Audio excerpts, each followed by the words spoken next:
Bismillahirrahmanirrahim. Alhamdulillah rabbil alamin wassalatu wassalamu ala asyrafil anbiya'i wal mursalin nabiyina Muhammadin wa ala alihi wa sahbihi ajma'in.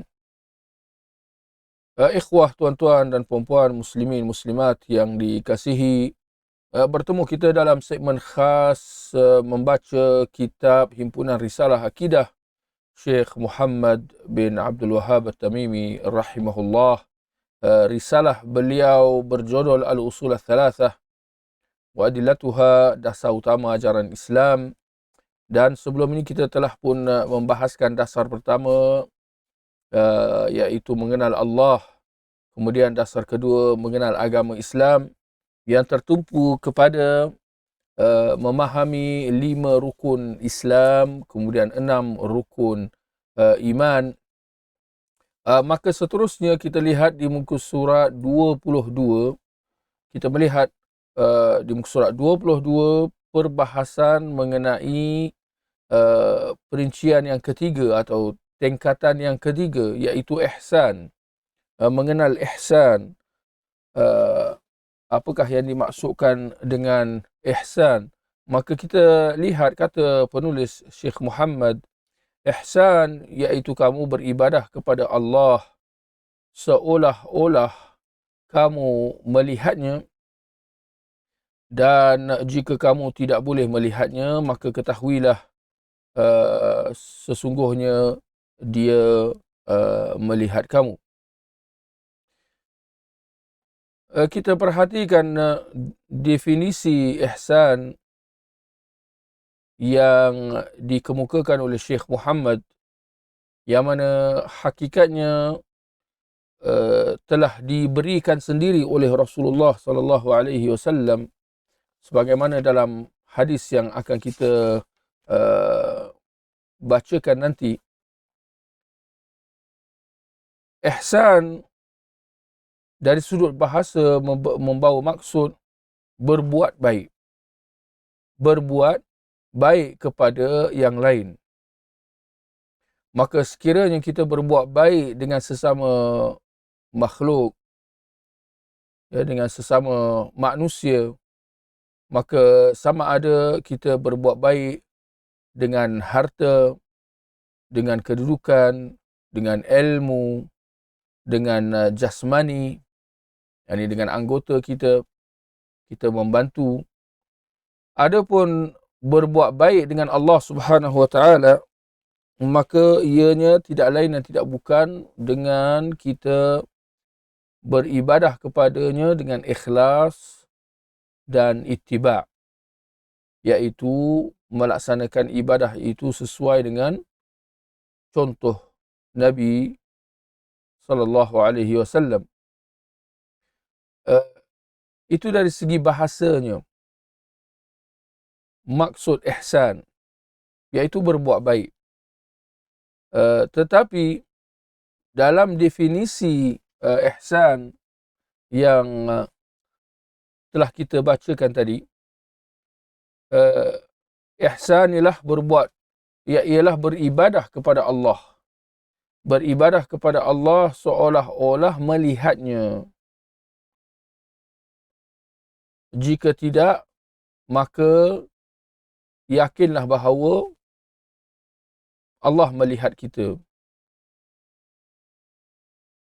Beribadah kepada Allah seolah-olah melihatnya.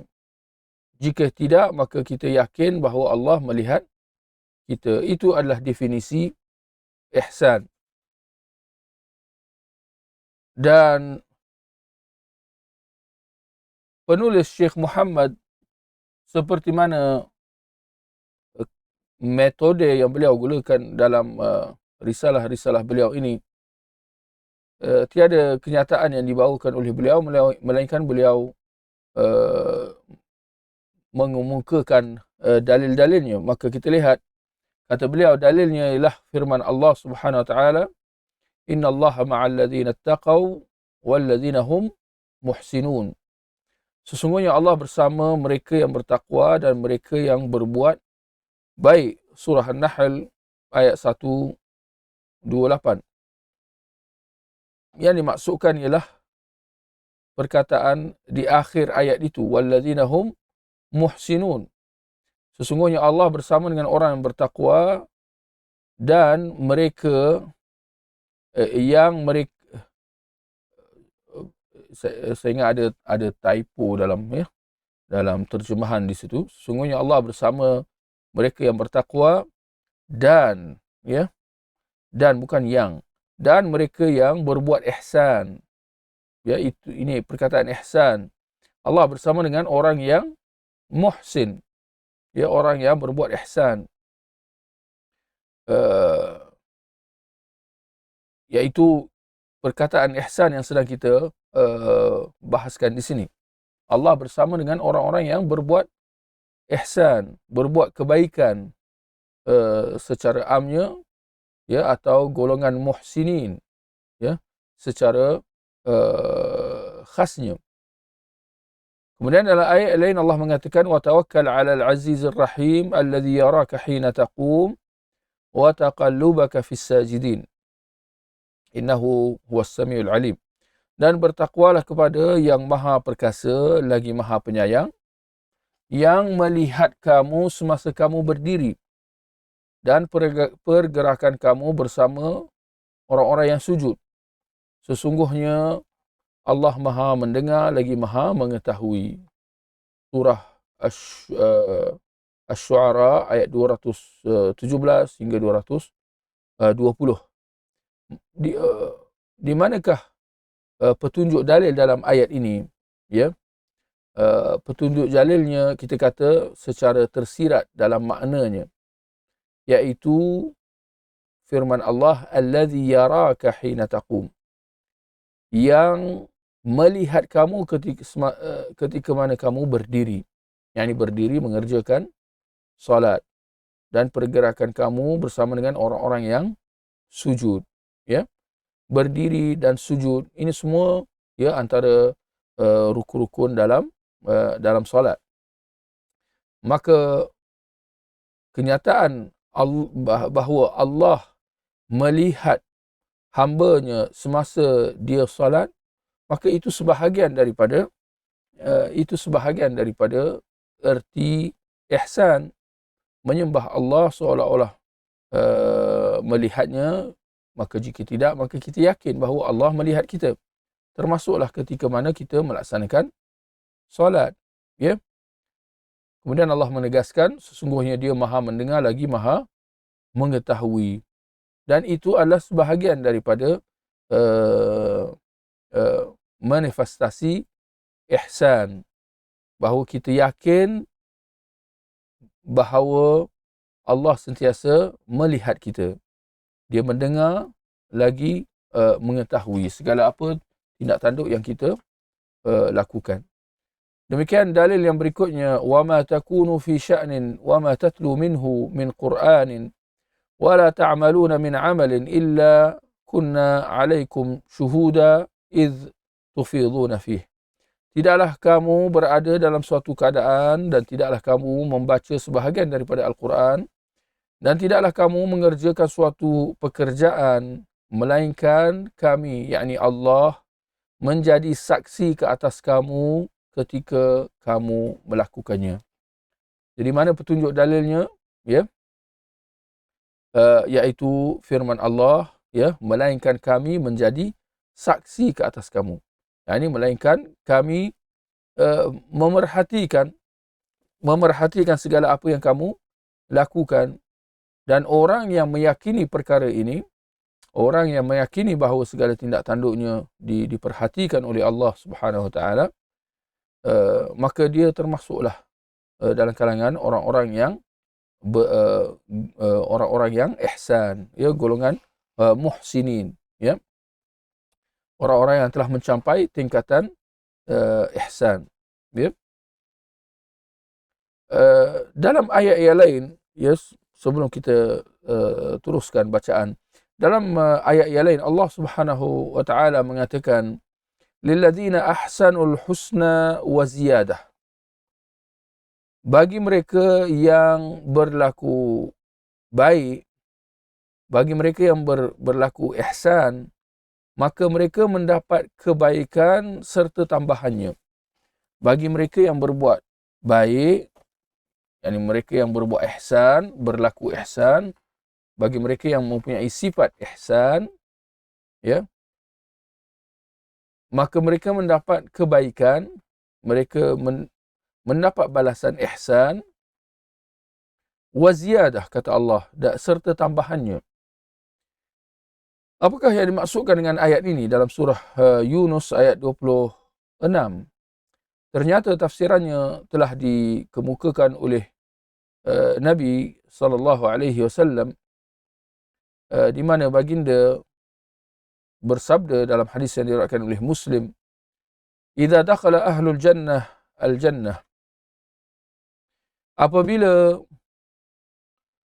penghuni syurga masuk syurga, yaqulullah turiduna syai'a, Allah berkata kepada mereka, apakah kamu mahukan sesuatu?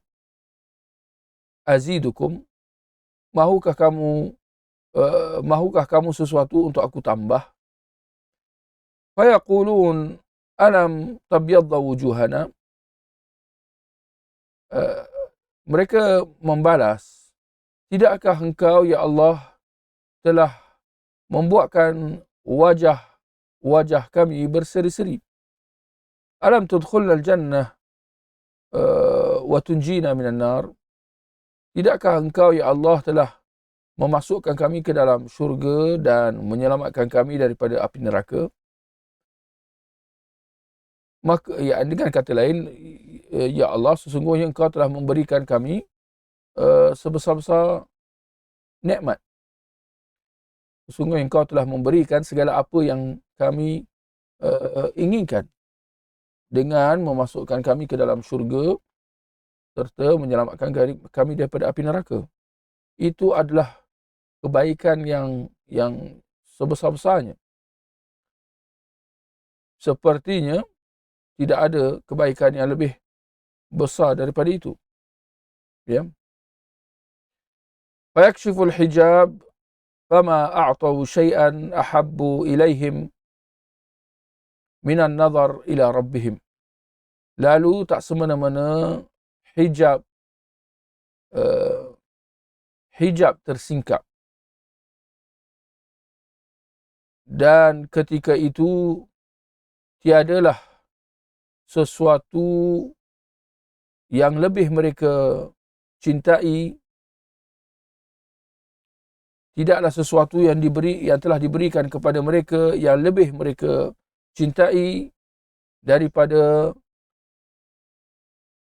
melihat Allah Subhanahu wa taala. Apabila disingkapkan hijab, Allah menampakkan dirinya buat para penghuni syurga, maka waktu itu tidak ada apa yang telah diberikan kepada penghuni syurga ketika itu yang lebih mereka cintai, yang lebih mereka suka, yang lebih membuatkan mereka gembira daripada melihat Allah Subhanahu wa taala. Yakni sampai membuatkan mereka lupa akan segala apa nikmat, kesenangan dan kebaikan yang ada dalam syurga. Kerana tidak ada kesenangan dan kebaikan yang lebih besar dan lebih bererti daripada dapat melihat Allah Subhanahu wa taala. Maka menjelaskan perkara tersebut, Nabi SAW kemudian membacakan firman Allah, lilladzina ahsanul husna wa ziyadah. Buat mereka yang telah berbuat baik, maka mereka akan mendapat kebaikan serta tambahannya. Buat mereka yang berlaku ihsan, yakni buat mereka yang berbuat baik, apa tu berbuat baik? Iaitu menyembah Allah seolah-olah dapat melihatnya. Jika tidak, yakin bahawa Allah melihatnya. Itu orang yang berbuat baik, ya, secara khusus. Beramal ibadah dalam keadaan seperti melihat Allah. Jika tidak, paling tidaknya meyakin bahawa Allah melihatnya. Itu orang muhsin, itu orang yang berlaku ihsan. Maka buat mereka yang berlaku ihsan, buat golongan muhsinin, mereka akan mendapat kebaikan, iaitu syurga. Mereka yang sampai ke tingkatan ihsan, mereka inilah penghuni syurga. Tapi Allah kata buat mereka yang sampai ke tingkatan ihsan ini, mereka akan mendapat kebaikan, iaitu syurga. Tetapi bukan itu saja. Bahkan ada tambahannya. Apa kebaikan yang lebih besar daripada syurga itu sendiri? Tidak lain dan tidak bukan peluang untuk dapat melihat Allah Subhanahu wa taala. Ya. Jadi ini kita katakan balasan terbesar yang menanti golongan muhsinin. Balasan terbesar yang menanti golongan yang sampai ke darjat ihsan. Ketika mana, jadi kita kata balasan ini sangat setimpal, sangat bersesuaian. Kenapa? Ketika mana golongan muhsinin ini, golongan yang sampai ke darjat ihsan, beribadah di dunia seolah-olah melihat Allah. Atau jika tidak, maka mereka yakin bahawa Allah melihat mereka. Mereka beribadah di dunia dengan dalam keadaan mereka merasakan kehadiran Allah. Dalam keadaan mereka seperti dapat melihat Allah. Serta merasakan bahawa diri mereka sentiasa diperhatikan oleh Allah dalam segala tindak tanduknya, amal ibadahnya. Maka sangat bersesuaian supaya Allah membalas mereka dengan membolehkan mereka melihat Allah di akhirat nanti. Ketika mana mereka beribadah di dunia seolah-olah melihat Allah, dan itu yang diperintahkan ke atas mereka, beribadah seolah-olah dapat melihat Allah. Kita kata seolah-olah, kerana manusia tidak akan dapat melihat Allah di dunia ini. Tetapi apabila mereka beribadah kepada Allah seolah-olah dapat melihat Allah, maka balasannya benar-benar Allah membolehkan untuk mereka melihatnya di akhirat nanti. Itu balasan bagi orang beriman dan golongan yang berlaku ihsan, golongan yang sampai ke tingkatan yang ketiga ini, iaitu tingkatan ihsan. Mereka dapat melihat Allah di syurga nanti. Ini berbeza sama sekali dengan golongan yang tidak beriman, golongan musyrikin kufar. Antara lain, di akhirat nanti Allah mengatakan dalam surah Al-Mutaffifin ayat 15, innahum 'an rabbihim yawma idzin lamahjubun. Sesungguhnya mereka pada hari tersebut terhalang daripada melihat Tuhan mereka. Sesungguhnya mereka, yakni golongan kufar, golongan musyrikin, golongan yang tidak beriman, mereka terhalang. Ada tabir penghalang daripada mereka dapat melihat Allah Subhanahu Wa Taala. Dan kita lihat balasan ini cukup bersesuaian dengan perbuatan mereka di dunia. Ketika mana mereka di dunia, mereka lalai daripada mengabdikan diri mereka kepada Allah, mereka ingkar, mereka derhaka kepada Allah. Apabila hati mereka telah diselaputi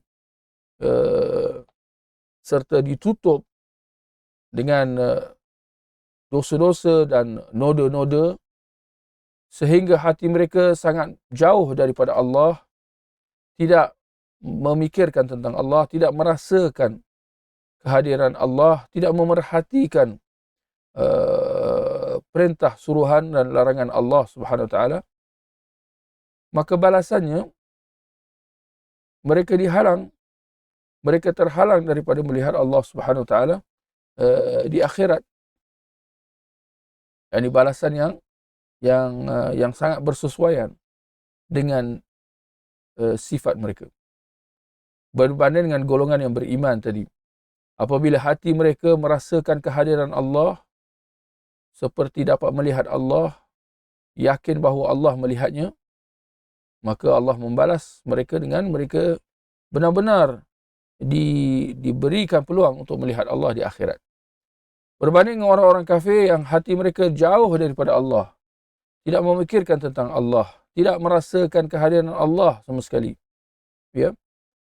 Bahkan barangkali sampai kufur, ingkar, menafikan adanya Tuhan semesta alam sama sekali.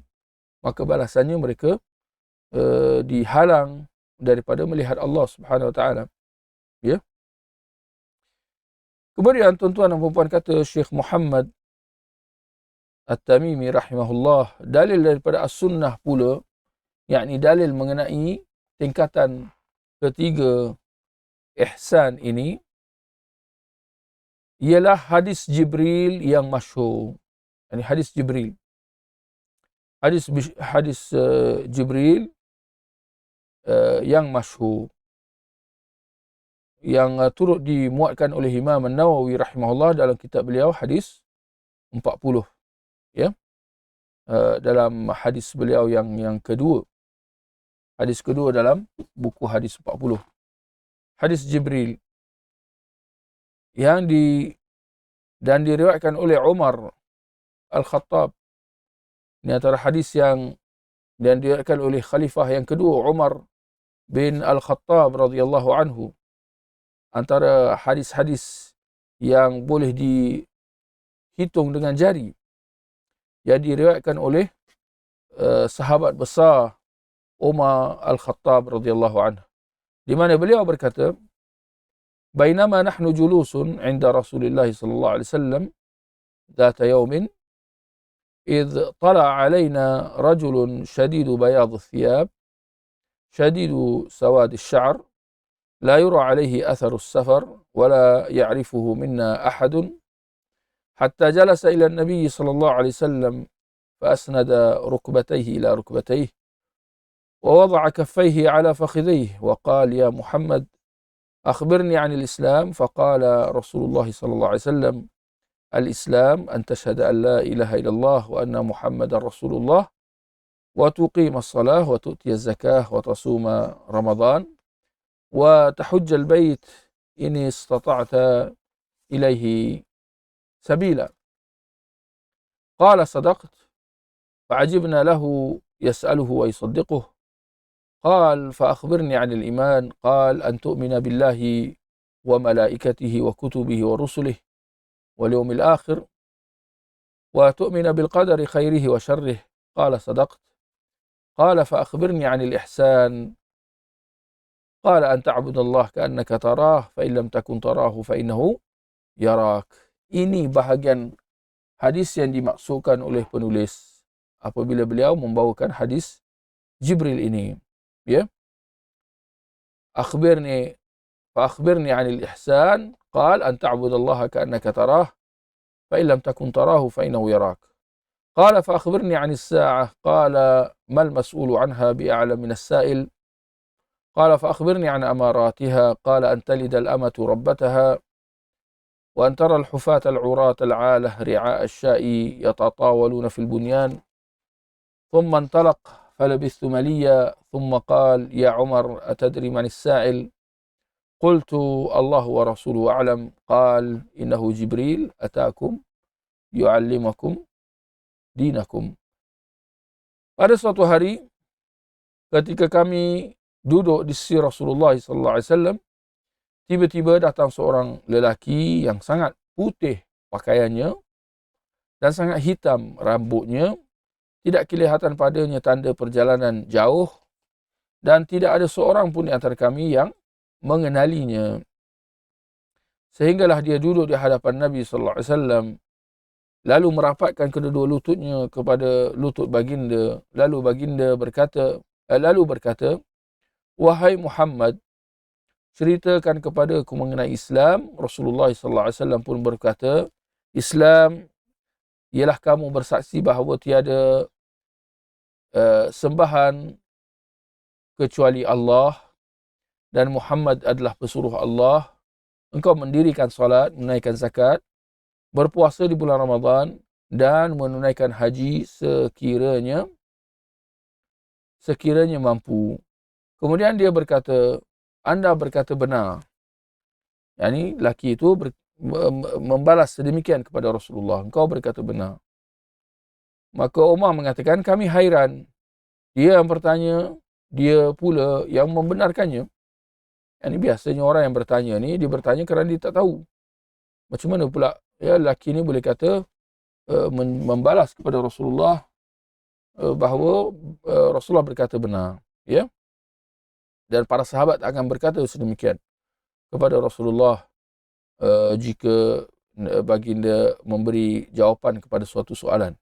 Ya? Jadi para sahabat merasa hairan. Dia yang bertanya, dia pula yang membenarkannya. Kemudian dia bertanya lagi, yakni lelaki itu bertanya lagi, ceritakan kepadaku mengenai iman. Dia khabarkan kepadaku tentang iman. Lalu baginda bersabda, kamu beriman kepada Allah, para malaikatnya, kitab-kitabnya, para rasulnya, hari akhirat, dan kamu beriman kepada takdir, sama ada yang baik maupun yang buruk. Yakni rukun iman yang 6 perkara. Apa tu iman? Ya, jawapannya rukun iman 6 perkara tersebut. Kemudian lelaki itu berkata lagi, anda berkata benar. Ya. Kemudian dia berkata lagi, khabarkan kepadaku mengenai ihsan. Ya. Dan kita kata inilah dia petunjuk hadis, inilah bahagian hadis yang menjadi fokus ya dalam hal ini. Lelaki itu berkata, apa tu? Ya, khabarkan kepadaku tentang ihsan. Ya. Kemudian Nabi menjelaskan, ihsan ialah kamu beribadah kepada Allah seolah-olah kamu melihatnya. Jika engkau tidak melihatnya, maka ketahuilah bahawa dia melihat kamu. Kemudian dia berkata, khabarkan kepadaku mengenai detik berlakunya hari kiamat. Maka baginda bersabda, tidaklah yang ditanya lebih tahu daripada yang bertanya. Yang ini penjelasan daripada baginda sallallahu alaihi wasallam bahawasanya baginda tak tahu bila akan berlakunya hari kiamat. Dia berkata, khabarkan kepadaku tanda-tandanya. Yang ini sebutkan tanda-tandanya, tanda-tanda hari kiamat, wahai Rasulullah. Maka baginda menjawab, apabila si hamba melahirkan tuannya, dan jika engkau melihat pengembala kambing berkaki ayam, tidak berpakaian dan miskin, namun berlumba-lumba meninggikan bangunannya. Ya, si hamba melahirkan tuannya. Ada beberapa tafsiran.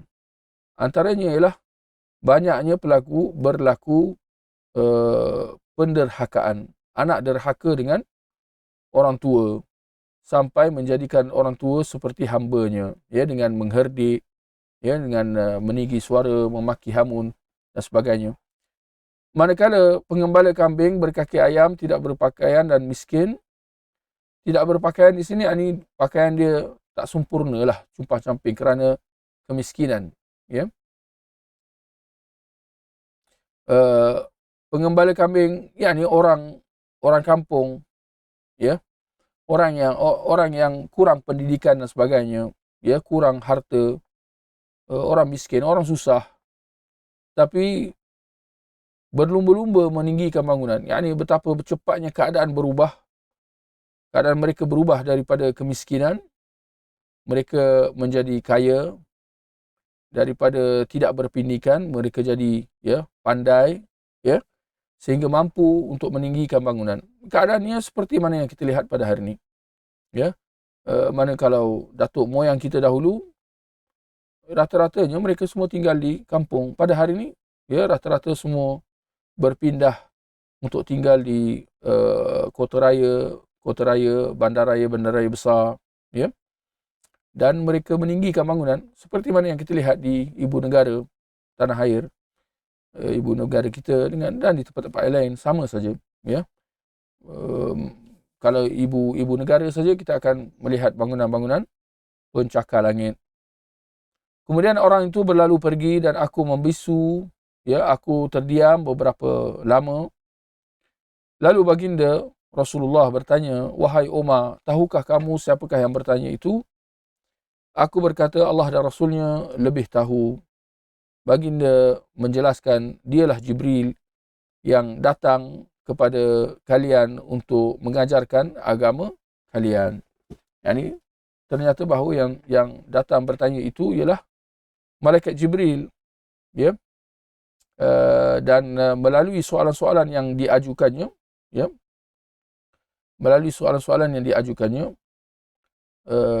beliau membuatkan Rasulullah sallallahu alaihi wasallam menjelaskan perkara-perkara asas mengenai agama, iaitu Islam, iman dan juga ihsan, ya. Apabila kita menyebutkan tentang ihsan, engkau menyembah Allah seolah-olah kamu melihat Allah, jika tidak maka Allah melihat kamu. Maka di situ keyakinan kita betapa Allah dekat dengan para hamba-Nya. Betapa Allah Maha melihat lagi Maha mengetahui. Allah dekat dengan hamba-Nya dengan ilmu dan pengetahuannya. Seperti mana Allah juga dekat dengan hamba-Nya dari sudut pertolongannya serta bantuan yang diberikannya, ya. Kalau Allah dekat dengan manusia secara amnya, maksudnya Allah Maha melihat lagi Maha mengetahui. Manakala Allah dekat dengan para hamba-Nya yang beriman secara khasnya, maksudnya ialah dekat dengan pertolongan dan bantuannya. Itu maksudnya. Yani sama sekali bukan Allah dekat secara fizikal, ya, dengan para hamba-Nya. Bukan itu maksudnya, ya. Sebaliknya Allah meninggi dan tetap di atas arasy, ya. Dalam masa yang sama Allah Maha melihat lagi Maha mendengar serta Maha mengetahui. Jadi ini yang disebutkan dalam ayat-ayat Al-Quran. Allah kata, "Wa nahnu aqrabu ilaihi min hablil warid." Dan sesungguhnya kami lebih dekat kepadanya, dekat kepada manusia daripada urat halkumnya. 2 urat halkum. Allah lebih dekat dengan kita daripada 2 urat halkum yang ada di leher kita. Dalam surah Qaf ayat 16. Dalam hadis yang diriwayatkan oleh Bukhari dan Muslim, kata Nabi sallallahu alaihi wasallam, "Inna ahadakum idza qama yusalli fa innama yunaji rabbah." Sekiranya seorang kamu bangkit berdiri untuk salat, maka sesungguhnya dia sedang bermunajat, dia sedang berbicara, berbisik-bisik dengan Tuhannya. Yani tuan-tuan, kenapa bila kita salat, ya, kenapa bila kita salat, terutamanya kalau kita salat sendirilah, ya, salat sunat dan sebagainya, maka kita akan membaca secara perlahan, ya, bukan membaca dengan kuat. Mengapa kita membaca perlahan? Demikian kalau semasa kita rukuk, semasa kita sujud, semasa duduk tasyahud, ya. Antara lain, kita apabila sujud, kita disuruh supaya memperbanyakkan doa.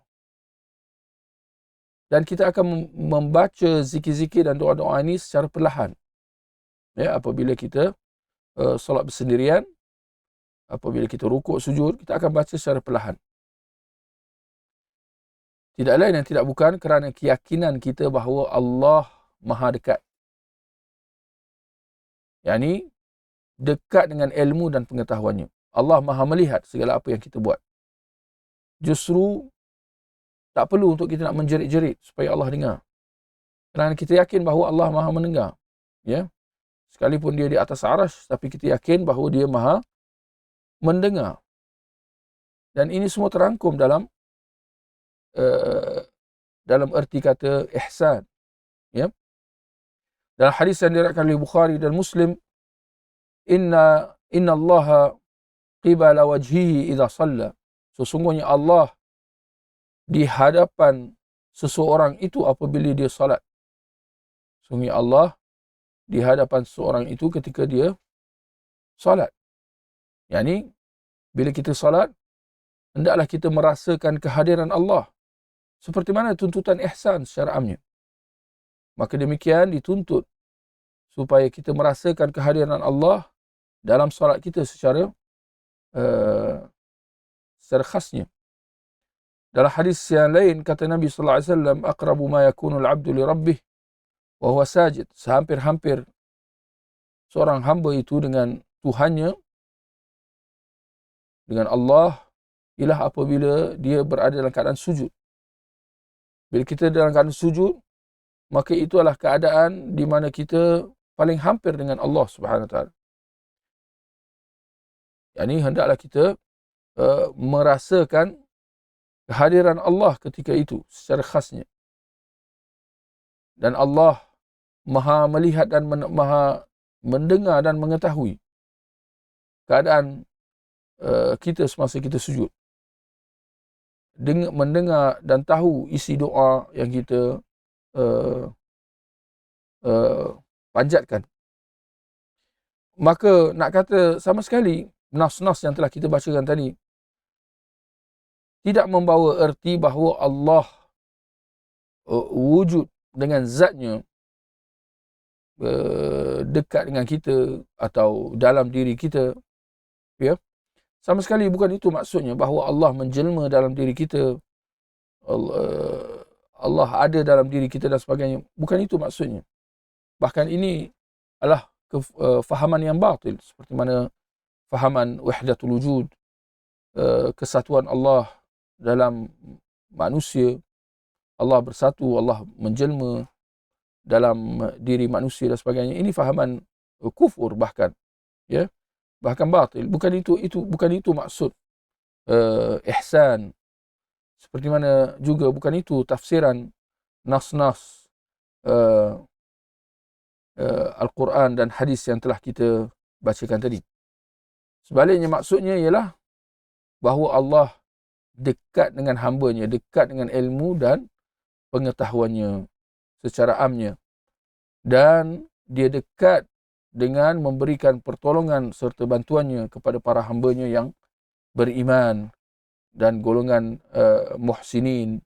Ya, itu yang dimaksudkan dalam nas-nas Al-Quran dan hadis yang telah kita baca. Maka demikian juga maksud ihsan yang kita telah bahaskan, bahawa kita merasakan kehadiran Allah. Ini sama sekali bukan dengan Allah menjelma, benar-benar menjelma di hadapan kita, atau paling tidak kita merasakan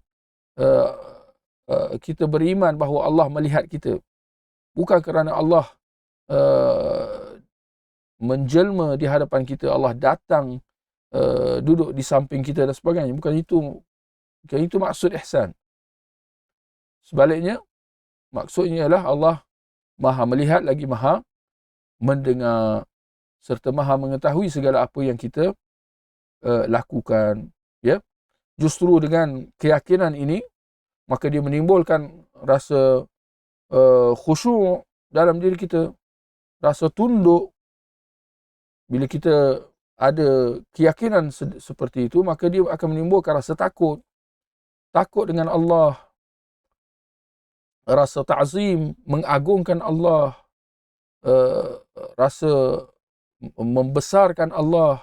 Ya, apabila kita merasakan kehadiran Allah, maka di situ kita akan timbul rasa ta'zim dan takbir, ya, membesarkan Allah, mengagungkan Allah Subhanahu wa taala. Ya, itu yang dimaksudkan. Baik ikhwah, tuan-tuan dan puan-puan Demikian telah selesai perbahasan kita dalam risalah atau dalam dasar ya yang kedua ini. Ada satu lagi